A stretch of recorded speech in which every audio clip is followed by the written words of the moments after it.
Hey, welcome back to the rise of the indie film giants. We're looking at 6 breakthrough films that changed independent filmmaking forever.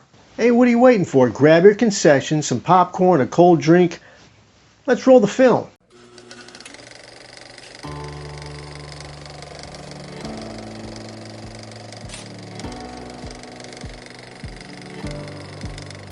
Today, in part 2 of our 3-part series, we start off with a film that feels indie by a director that embodies indie, but in reality, he wasn't going to be indie for very long.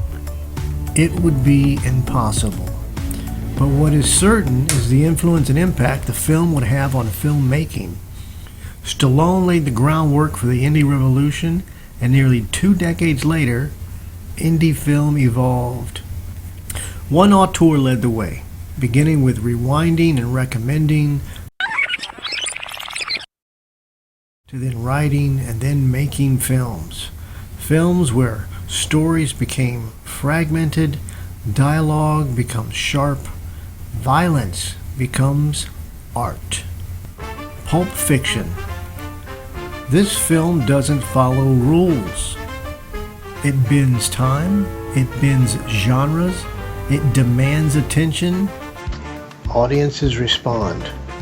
Pulp Fiction had 69 award wins and 72 nominations, including 7 Oscar nominations and 1 win for Best Original Screenplay, and the highly regarded Palme d'Or Award in 1994 at the Cannes Film Festival.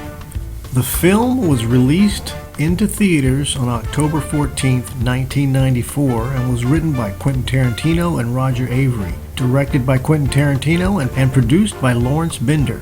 It was a star-studded production, featuring comeback performances from John Travolta and Bruce Willis, whose latest film was voicing a baby in a John Travolta movie about a talking baby. The ensemble also included Samuel L. Jackson, Tim Roth, Uma Thurman, Rosanna Arquette, Ving Rhames, and so many more. This was great casting. On a budget of $8 million, it ended up with a worldwide gross of over $213 million. Very nice box office. It becomes a cultural landmark and opens the door for bold, unconventional storytelling. But listen, there would be no landmark movie without its predecessor. The truer independent of the 2 films hit the big screen 2 years earlier. That stepping stone would be Reservoir Dogs. In 1992, the filmmaker/video store clerk Quentin Tarantino releases his indie crime thriller with another great cast and the help of Harvey Keitel. On a budget of $1.2 million, the opening weekend was not great. It made less than $150,000. Awkward! It was not a big hit. But overall, they made the budget back. The worldwide gross would be $2.9 million. Not only did the film provide a launching pad for the young filmmaker, but more importantly, it paid enough for Tarantino to go away and finish writing the screenplay for Pulp Fiction, which would have an everlasting effect on filmmaking. The DIY revolution was about to get an injection.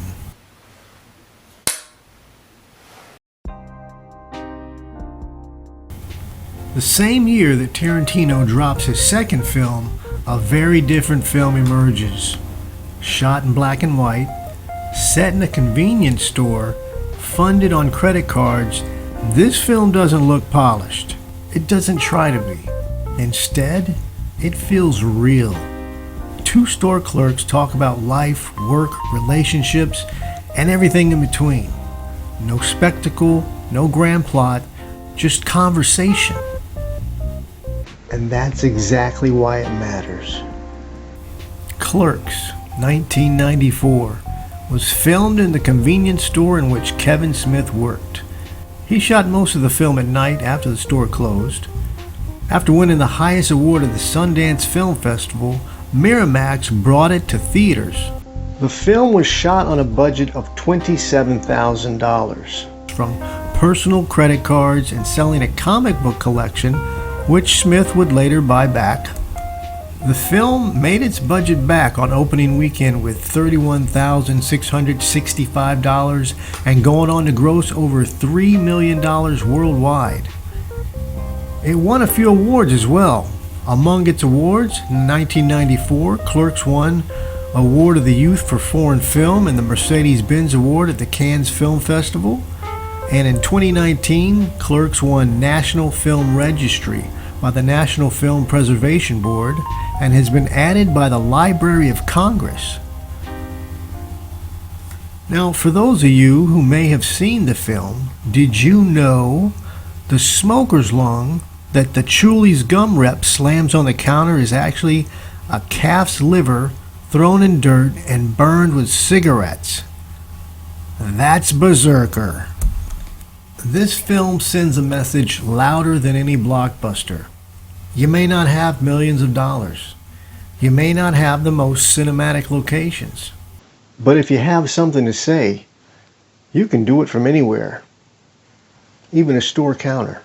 I think it's safe to say that indie films has had a Kevin Smith era. The success of the film sparks something bigger.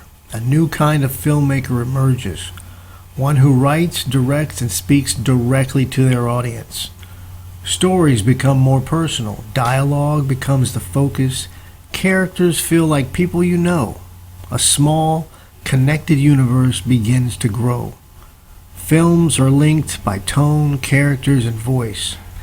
The era isn't about spectacle, it's about authenticity, and it inspires a generation. Filmmakers who pick up cameras not because they have resources, but because they have stories. Kevin Smith would go on to produce, direct, write, and appear on camera, building an impressive resume of over 150 credits. He made film sequels to Clerks and several spin-offs with characters, mostly Jay and Silent Bob. His other films, such as Mallrats, Chasing Amy, and Dogma, all intercept in some way. He was creating the first cinematic universe long before the big studio. Although his second feature film, Mallrats, was a flop with an $8 million budget, it found its audience on video release and cable television. It's now another classic with a cult following by Kevin Smith. The era spurred future indie filmmakers in a variety of genres. We would witness a series of great indie films hit the market and launch some tremendous careers.